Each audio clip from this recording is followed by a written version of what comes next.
And ఈ సారీలో ఉన్న పీస్‌తోని లోడింగ్ పైపింగ్ ఏ విధంగా చేసుకోవాలో చూసేద్దామా? ఇక్కడ నేను స్ట్రెయిట్‌గా అయితే తీసుకుంటున్నాను. ఎందుకంటే సారీలో వచ్చింది క్రాస్‌గా తీసుకోలేం కదా! అలా అయితే ఎక్కువ పీస్ అనేది కట్ చేయాల్సుంటుంది. స్ట్రెయిట్‌గా నేనిక్కడ ఒక 2 పీసులు వచ్చేటట్లు అయితే తీసుకున్నాను. 2 తీసుకున్నాను కాబట్టి జాయింట్ చేశాననమాట. ఇలా జాయింట్ చేసిన తర్వాత పైపింగ్ థ్రెడ్‌ని ఫస్ట్ స్టార్టింగ్‌లో అయితే ఒక నాట్ అన్నది వేసుకున్నాను. ఇలా నాట్ వేసుకున్న తర్వాత నాట్ పైకొచ్చేటట్లుగా చూసుకోవాలి. ఇలా పెట్టుకున్న తర్వాత థ్రెడ్ చుట్టూ కూడా క్లాత్ ఉన్నట్టుగా చూసుకొని చూడండి ఇక్కడ మనకి సూదికిని, పాదానికి మధ్యలో చిన్న గ్యాప్ అన్నది వస్తుంది. ఆ గ్యాప్‌లో ఈ థ్రెడ్ అన్నది సరిపోతుందనమాట.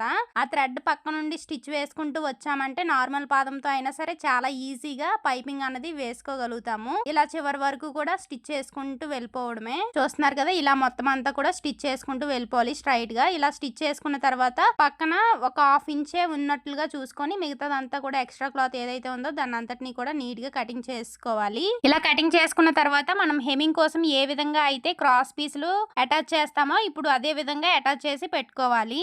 సో, షోల్డర్ జాయింట్ చేయగానే ఎప్పుడు మనం హెమ్మింగ్ గాని లేదంటే పైపింగ్ వేయాల్సుంటే పైపింగ్ అయినా వేసుకోవాలి. ఇప్పుడు చూడండి నేను ఆల్రెడీ ప్రిపేర్ చేసి పెట్టుకున్నాను కదా!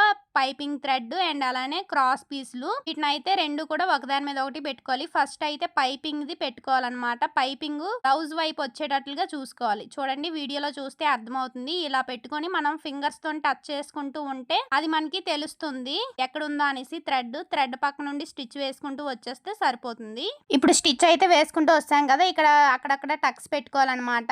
టక్స్ పెట్టుకుంటేనే మనకి రౌండ్ అన్నది కరెక్ట్‌గా తిరుగుతుంది. అలానే మనం పైపింగ్ థ్రెడ్ పెట్టి తీసుకున్నాం కదా! స్ట్రెయిట్ పీస్ కాబట్టి కన్ఫర్మ్‌గా టక్స్ అయితే దగ్గరగా పెట్టుకోవాలి. ఇలా పెట్టుకున్న తర్వాత చూడండి లోపల వైపుకి ఫోల్డ్ చేసి థ్రెడ్ పక్క నుండి స్టిచ్ వేసుకుంటూ వచ్చేయడమే. చివరి వరకు కూడా ఇదే విధంగా వేసుకోవాలి. చూడండి ఇక్కడ నాకు కరెక్ట్‌గా థ్రెడ్‌కిని మనకి హెమ్మింగ్ పట్టీకి మధ్యలో చిన్న గ్యాప్ వస్తుంది కదా! ఆ గ్యాప్‌లో పడేటట్లుగా మొత్తం అంతా కూడా వేసుకుంటూ రావడమే. చివరి వరకు కూడా ఇదే విధంగా వేసుకోవాలి.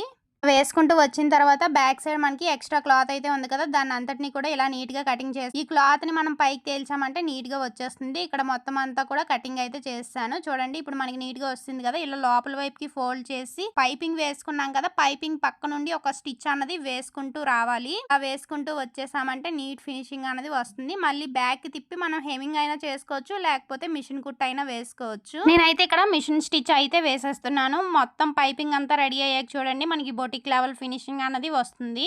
అందులోని ఇది ఇన్విజిబుల్ పైపింగ్ కదా! చాలా నీట్ ఫినిషింగ్ కూడా వస్తుంది. వీడియో నచ్చితే ఒక లైక్ చేసి అలాగే మరిన్ని ఇలాంటి వీడియోస్ కోసం సబ్స్క్రైబ్ చేసి ఫాలో అవ్వడం అయితే అస్సలు మర్చిపోకండి. Thank you for watching. By by.